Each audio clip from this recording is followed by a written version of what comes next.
Lecoq, ingénieur patrimonial. Chez Lazare Frères Gestion, nous accompagnons les entrepreneurs et les managers dans les opérations de cession et de transmission de leur entreprise.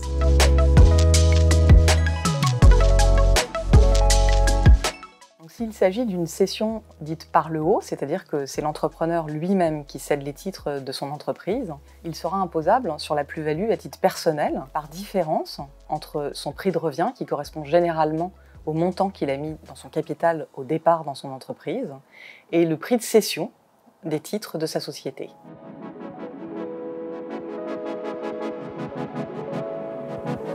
L'entrepreneur cédant devra déclarer sa plus-value l'année suivant celle de sa cession. Il sera imposé au taux de droit commun de la flat tax de 30%. Il peut néanmoins opter pour l'IR au barème. Cette option est intéressante s'il détenait ses titres antérieurement au 1er janvier 2018. Dans ce cas, il peut bénéficier d'abattements pour durée de détention. Et par le jeu des abattements, notamment l'abattement renforcé, qui s'élève aujourd'hui à 85%, il peut réduire son imposition jusqu'à un taux moyen de 24%, donc qui est à comparer à la flat tax de 30%, ça fait un écart de 6 points, ce qui n'est pas neutre. Ces abattements renforcés s'appliquent sous condition, évidemment, de remplir un certain nombre d'obligations qui sont prévues par le Code général des impôts.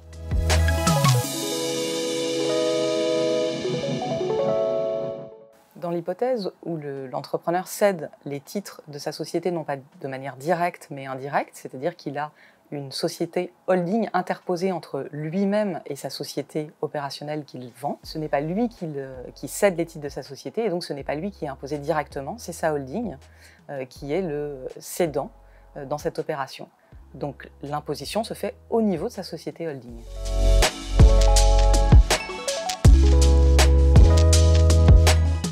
La holding qui cède des titres peut réaliser une plus-value qui est imposable dans son résultat ordinaire si les titres cédés sont détenus depuis plus de 2 ans et qualifient en titre de participation. Alors la holding pourra bénéficier du régime des plus-values à long terme, c'est-à-dire qu'elle va réintégrer une quote-part de 12% de cette plus-value dans son résultat ordinaire.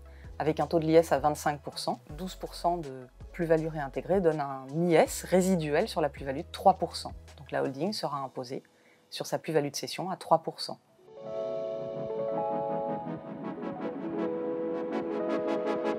Alors l'entrepreneur n'est pas celui qui cède les titres lorsque c'est sa holding qui est le cédant direct. Il n'est donc en principe pas impacté fiscalement par cette cession. Toutefois, si lui-même a apporté les titres de la société opérationnelle qui est cédée dans les moins de 3 ans de la cession à sa holding, donc il a interposé sa holding entre sa société opérationnelle et lui-même, sous le mécanisme dit de l'apport cession, c'est le fameux article 150 obiter du Code général des impôts, et bien dans cette hypothèse, la cession par sa holding des titres peut l'impacter directement. En effet, il a bénéficié, au moment de son apport, du report d'imposition d'une plus-value d'apport à titre personnel. Cette plus-value à titre personnel, elle tombe par le jeu de la cession dans les moins de 3 ans de l'opération d'apport. Donc il peut être impacté fiscalement, lui, par cette cession qui n'est pas directe pour lui. L'entrepreneur peut bénéficier d'un maintien de sa plus-value en report d'imposition s'il prend l'engagement au travers de sa holding de remployer 60% du produit de la cession dans des activités économiques éligibles au dispositif de l'apport cession. On voit bien avec cet exemple que le timing et la réflexion en amont des opérations est essentielle pour l'entrepreneur qui désire céder son entreprise. Elle peut avoir des conséquences importantes en matière de fiscalité. Il est donc nécessaire de préparer les étapes suffisamment en amont.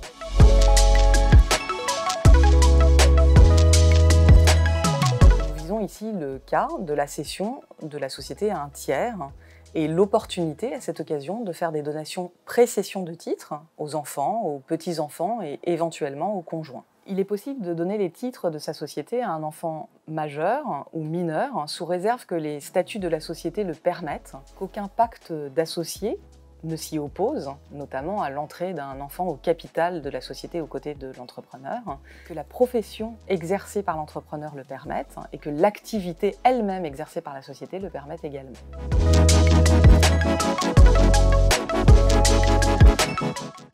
Lorsque l'entrepreneur a donné les titres de sa société à ses enfants, c'est eux qui viendront à ses côtés pour céder avec lui au jour de la cession de l'entreprise.